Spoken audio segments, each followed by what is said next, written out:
तर good afternoon सगळ्यांना, सगळ्यांचं स्वागत आहे आपल्या डबल इकडच्या चॅनल मध्ये। आज आपण बघणार आहे most important topics for chemistry. ठीक आहे, तर केमिस्ट्री या विषयाचे महत्त्वाचे टॉपिक्स आज बघतोय। तर हे टॉपिक्स तुम्हाला 101% करून जायचे आहेत जेव्हा तुम्ही एक्झामला जाताल। एक्झाम पूर्वी यांचे रिव्हिजन आणि यांचा स्टडी खूप महत्त्वाचा आहे। ठीक आहे, याच्यातून तुम्हाला प्रश्न नक्की दिसायला मिळतील 101%। ठीक आहे, तर बघा 2018चा पेपर आपण सॉल्व केला होता। त्याच्यामध्ये जे इम्पॉर्टंट टॉपिक्स होते म्हणजे ज्याच्यावरती प्रश्न आले होते ते टॉपिक सुद्धा आपण कव्हर केलेले आहेत। 2018चा पेपर आपण विश्लेषण करून सोडवलेला आहे। ठीक आहे, तर तो सुद्धा तुम्ही YouTube वरती चेकआउट करू शकता।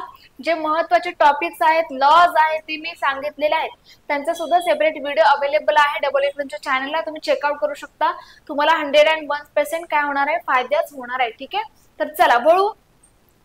सगळ्यात पहिला आपण एनालिटिकल टेक्निक्स बघणार आहे। ठीक आहे, एनालिटिकल केमिस्ट्री मधून तर सगळ्यात पहिले आहे स्पेक्ट्रोस्कोपी। ठीक आहे, तर स्पेक्ट्रोस्कोपी एक अतिशय महत्त्वाचा टॉपिक झाला। त्यानंतर क्रोमॅटोग्राफी, मास स्पेक्ट्रोमेट्री।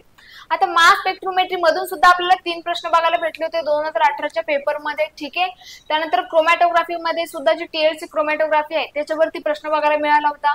स्पेक्ट्रोस्कोपी काय इम्पॉर्टंट होऊन जातं, कारण ते फॉरेन्सिक आणि केमिस्ट्री या दोन्ही विषयासाठी कसं आहे, कॉमन झाले। ठीक आहे, त्यामुळे ते सुद्धा महत्त्वाचं आहे।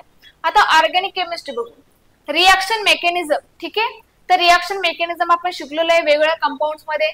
त्यानंतर फंक्शनल ग्रुप, कुठले कुठले फंक्शनल ग्रुप्स आहेत, त्यानंतर त्यांचं आयुपीएससी नॉमेनक्लेचर कसं असेल। ठीक आहे, तर आयुपीएससी नॉमेनक्लेचर काय झाला, हा महत्त्वाचा मुद्दा झाला या टॉपिक मध्ये। ठीक आहे, तर त्यानुसार तुम्हाला काय करायचं आहे, आयुपीएससी नॉमेनक्लेचर देऊ शकता।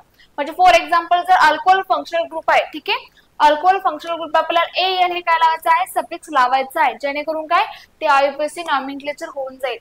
त्यानंतर ड्रग अँड पॉइझन एनालिसिस।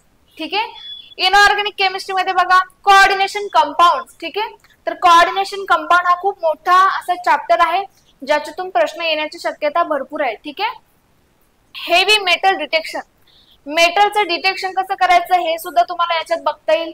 ठीक आहे, आणि हे सुद्धा महत्त्वाचं आहे।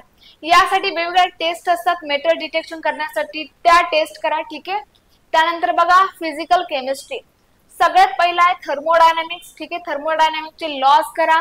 ठीक आहे, कुठली स्टेट फंक्शन आहे, कुठलं पाथ फंक्शन आहे। आता जे एमसीक्यू आपण घेतलेले आहे त्याच्यामधून तुम्हाला समजून येईल तुम्हाला काय काय करायचं। ठीक आहे, एमसीक्यूचे लेक्चर करत चला। तर तिसरा आहे इलेक्ट्रोकेमिस्ट्री, तर हे मेन विषय आणि खूप महत्त्वाचे टॉपिक झाले तुमच्या फिजिकल केमिस्ट्री मधून। ठीक आहे, एकदम ऑन द पॉइंट, म्हणजे जेवढं गरजेचं आहे, जेवढं तुम्हाला करायला पाहिजेच तेवढंच इथे इन्क्लूड केलेले। त्यानंतर बायोकेमिस्ट्री, यामध्ये डीएनए प्रोफाइलिंग ही अतिशय महत्त्वाची टेक्निक होऊन जाते। त्यानंतर ब्लड अनालिसिस। ठीक आहे, तर डीएनए प्रोफाइलिंग वरती क्वेश्चन सुद्धा आला होता। डीएनए हा एक एकदम महत्त्वाचा टॉपिक झाला। ठीक आहे, तर असे आपण काय केलेले आहेत, तुमच्या फिजिकल, ऑर्गॅनिक, इनऑर्गॅनिक, त्यानंतर बायोकेमिस्ट्री अशा विषयांना सेपरेट करून त्यांचे महत्त्वाचे टॉपिक बघितले। ठीक आहे, मला असं वाटलं एकच करण्यापेक्षा आपण वेगवेगळं केलं तर लवकर समजून येईल। म्हणजे समजा आता मी काय केलं, मी फंक्शनल ग्रुप पकडले। ठीक आहे, तर मला समजलं पाहिजे फंक्शनल ग्रुप मध्ये मला नक्की काय करायला पाहिजे। ठीक आहे, मला त्याच्यामधून कसा प्रश्न येईल, आणि हे तुम्हाला समजण्यासाठी आपले एमसीक्यूचे लेक्चर नक्कीच हेल्प करेल, ते सुद्धा तुम्ही नक्की पहा। ठीक आहे, आणि हे जे टॉपिक्स आहेत ते 100% करून जायचे आहेत, गॅरंटेड इथून प्रश्न येणार आहे। ठीक आहे, गॅरंटेड इथून प्रश्न नक्की येणार आहे।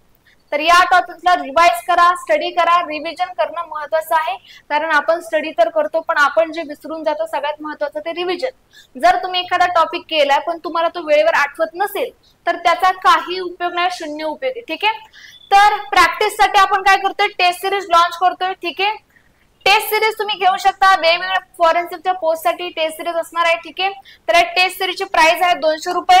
आता या 200 रुपये मध्ये तुम्हाला एका वर्षाची व्हॅलिडिटी मिळत आहे, अनलिमिटेड अटेम्प्ट मिळत आहेत, पॅटर्न नुसार 10 टेस्ट आणि टोटल टेस्ट 15। ठीक आहे, असा सगळा कंटेंट आहे या फॉरेन्सिकच्या बॅच मध्ये, फॉरेन्सिकच्या टेस्ट सिरीज मध्ये। ठीक आहे, तर आपली बॅच असो किंवा टेस्ट सिरीज असो तुम्ही लगेचच जॉईन करू शकता, तुम्हाला फायदा नक्कीच होणार आहे। ठीक आहे, तसंच बघा शिक्षक पात्रता भरती म्हणजे टीईटी साठी आपण काय करतोय, बॅच लॉन्च करतोय।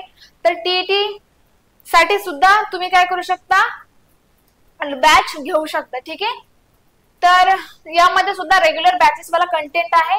तर आजसाठी आपण इथं थांबतोय। Thank you, bye. हा व्हिडिओ जास्तीत जास्त लोकांपर्यंत शेअर करा, बाय।